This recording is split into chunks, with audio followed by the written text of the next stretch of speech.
tout le monde, aujourd'hui j'ai envie de filmer une vidéo vraiment fun, quelque chose d'assez autodérisoire et légèrement teinté de nostalgie. Et du coup, je vais vous montrer mon maquillage préféré lorsque j'étais ado. Malheureusement, je n'ai plus les produits exacts que j'utilisais à l'époque, mais je vais essayer de recréer le maquillage que je préférais quand j'étais ado. Pas pour aller en cours, vous verrez à la fin de la vidéo, quand vous verrez le résultat, je portais pas ça pour aller en cours, mais plutôt pour m'amuser avec mes copines, voilà, pour prendre des photos ou pour mes premiers concerts. La première étape après la crème hydratante, c'était le maquillage des yeux.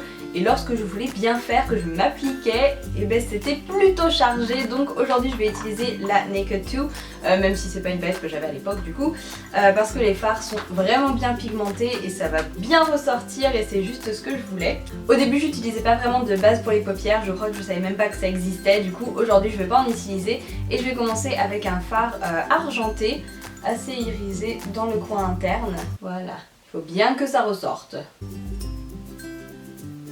Ensuite on passe aux choses sérieuses, on va passer au côté un peu smoky et je vais utiliser le fard noir qui était voilà l'essence même de mon maquillage, le fard noir et le kohl noir et l'eyeliner. Donc j'en applique généreusement dans le coin externe. On dirait que j'ai un œil au beurre noir. J'estompe un tout petit peu. Ensuite je reprends le fard argenté et je l'applique vraiment dans le coin interne de l'œil. J'aimais bien faire ça, appliquer beaucoup de fard très lumineux dans le coin interne comme ça, parce que j'avais l'impression que ça faisait des yeux de poupée un peu, donc voilà, c'était ma super astuce. Je me sens très glamour. Comme j'utilisais beaucoup de fard à paupières foncé, il valait mieux faire le teint après, donc c'est ce qu'on va faire tout de suite avec un correcteur de chez Sephora qui est donc nouveau, il n'existait pas à l'époque. Et quand je dis à l'époque, je parle de 2007-2008. Donc voilà, ça ne me rajeunit pas tout ça. Donc voilà, une teinte bien claire, parce que le but du jeu c'était d'avoir l'air blanc comme un cadavre. Maintenant j'aime bien avoir le teint un petit peu allé, voilà, je mets du bronzer, des choses comme ça, j'aime bien bronzer. Mais à l'époque je voulais vraiment avoir la peau super pâle, paraître voilà, toute blanche, je sais pas pourquoi, je pense que c'était le contraste noir et blanc du coup. Mais voilà, j'adorais avoir le teint hyper blafard on peut dire je crois. Ensuite j'utilisais une poudre libre, je m'en rappelle c'était une de chez Estée Lauder que j'avais piquée à ma maman, mais aujourd'hui on va utiliser celle de NYX et je sais pas si vous voyez la fumée qui se dégage. Oh c'est poudreux. Je suis d'une logique implacable. Donc voilà, on en applique généreusement parce qu'il ne faut surtout pas briller. Donc voilà pour le teint, pas de blush, pas de contouring, pas de bronzer, pas de highlight. Bon à l'époque je pense que ça n'existait pas vraiment, mais voilà, c'est tout.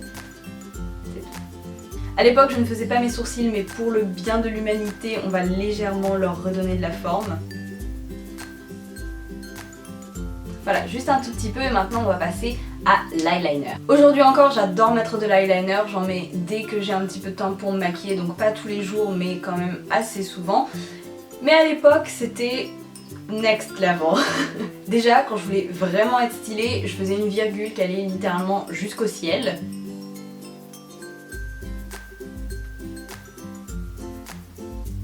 Bon, peut-être pas jusqu'au ciel, mais au moins jusqu'à mon sourcil, presque. À peu près comme ça. Et à l'époque aussi, c'était difficile de faire la même virgule des deux côtés.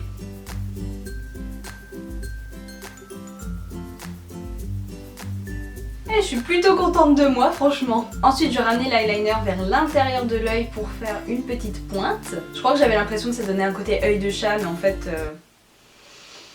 je me compliquais vraiment la vie. Je reprends un peu de fard noir et je vais l'appliquer en coin externe. Donc maintenant je prends un kohl, celui-ci c'est un Chanel, donc bien entendu à l'époque je ne l'avais pas, c'est mes copines qui me l'ont offert pour mon anniversaire il y a quelques années. Et à l'époque je crois que j'utilisais un kohl Maybelline qui était très bien d'ailleurs, il était bien gras, il était vraiment cool. Et je vais tracer donc un trait de kohl dans la muqueuse, chose que je ne fais plus. Jamais.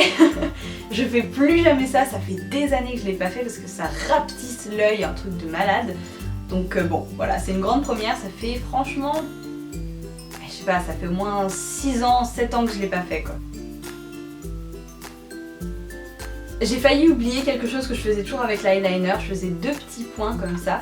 J'allais dire bon bah voilà, maintenant on passe au mascara et après c'est fini pour les yeux, mais non.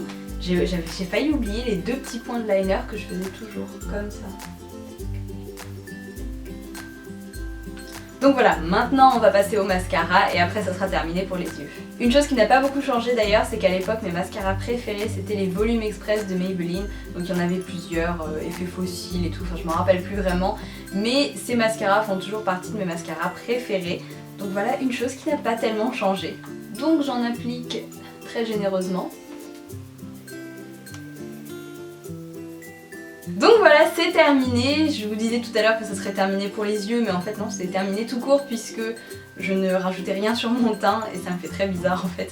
Et je ne mettais quasiment jamais de rouge à lèvres, je crois, juste du baume à lèvres teinté, des choses comme ça. Ou alors parfois du rouge à lèvres pour les occasions très spéciales, mais c'était pas vraiment de mon âge non plus, donc j'en mettais pas forcément. Mais voilà, c'est terminé, donc voilà, ça c'était mon look que j'adorais quand je voulais me sentir vraiment super stylée pour un événement spécial, genre un concert, un truc comme ça. Genre je me souviens du concert de Hetz où je pense que j'étais maquillée à peu près comme ça. Voilà, likez si vous aussi vous écoutiez Hetz, c'est assez violent comme truc, mais c'était ma musique de l'époque. Donc voilà, j'espère que cette vidéo vous a fait rire. Je voulais aussi ajouter bien entendu que moi je fais cette vidéo sur un ton un peu humoristique, je me moque gentiment de mon look de l'époque, tout simplement parce que pour moi c'est quelque chose qui ne me correspond plus vraiment, voire plus du tout, même si j'ai encore voilà plus ou moins les mêmes goûts musicaux etc. Le look pour moi ne me correspond plus. Mais si vous avez ce genre de look aujourd'hui, franchement il n'y a pas de souci, moi je trouve ça super cool de s'exprimer à travers son style vestimentaire, son maquillage, de la façon qu'on veut. Donc voilà, moi c'est tout simplement quelque chose qui ne me correspond plus. Ça me rappelle une époque voilà, de mon adolescence etc. Une époque qui est révolue pour moi. Mais si vous êtes encore dans ce délire, c'est cool. Et juste pour s'amuser, parce qu'on est quand même sur une chaîne un petit peu beauté, j'ai envie de tester deux options de rouge à lèvres qui auraient pu correspondre parfaitement à ce look. Voilà, à l'époque j'avais juste passé rouge à lèvres sous la main. J'avais pas énormément de maquillage d'ailleurs à l'époque. Donc j'ai le lip lingerie de NYX, donc dans la teinte corset. Et sinon le Soft Matte Lip Cream Transylvania qui est donc vraiment foncé. Donc j'ai envie de tester les deux pour voir un petit peu.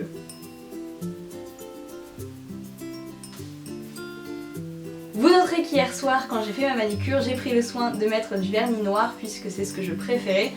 J'adore toujours ça d'ailleurs, sinon j'aurais pas de vernis noir sous la main. Ce Soft Matte Lip Cream, je l'ai déjà utilisé, mais j'ai envie de voir ce que ça donne avec le maquillage.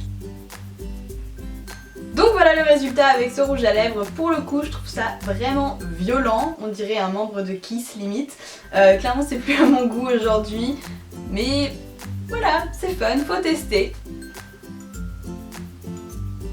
Cette vidéo touche à sa fin, j'espère qu'elle vous aura plu, qu'elle vous aura peut-être fait rire. Moi en tout cas, j'ai bien rigolé en la filmant. Parce que voilà, est-ce que j'ai vraiment besoin d'expliquer et peut-être qu'elle vous aura même rappelé des souvenirs si vous aussi vous aviez un look un peu similaire à celui-ci lorsque vous étiez plus jeune. Et je voulais aussi profiter de cette vidéo pour faire passer un petit message. Je voulais vous dire qu'il n'y a aucun mal à vouloir tester plein de styles différents et il n'y a aucun mal à avoir un look un peu qui sort du lot, un peu alternatif ou tout simplement qui n'est pas dans la norme pour votre entourage. On s'en fiche de ce que pensent les autres. Le style pour moi c'est quelque chose qui est en constante évolution, donc n'ayez pas peur d'expérimenter, de jouer avec le maquillage, avec les vêtements, puisqu'au bout du compte de toute façon ce n'est que ça, du maquillage et des vêtements, c'est purement matériel, ce n'est pas du tout qui vous êtes vraiment. Sur ce, je vous laisse, n'hésitez pas à liker la vidéo si elle vous a bien fait rire et je vous retrouve très bientôt pour de nouvelles vidéos sur ma chaîne. Ciao! J'ai failli oublier les cheveux, avec la grande mèche comme ça. Limite, plus tu vois rien, mieux c'est. Et lisse, bien sûr, parce qu'à l'époque, je supportais pas mes cheveux ondulés bouclés, donc il fallait absolument que je les lisse.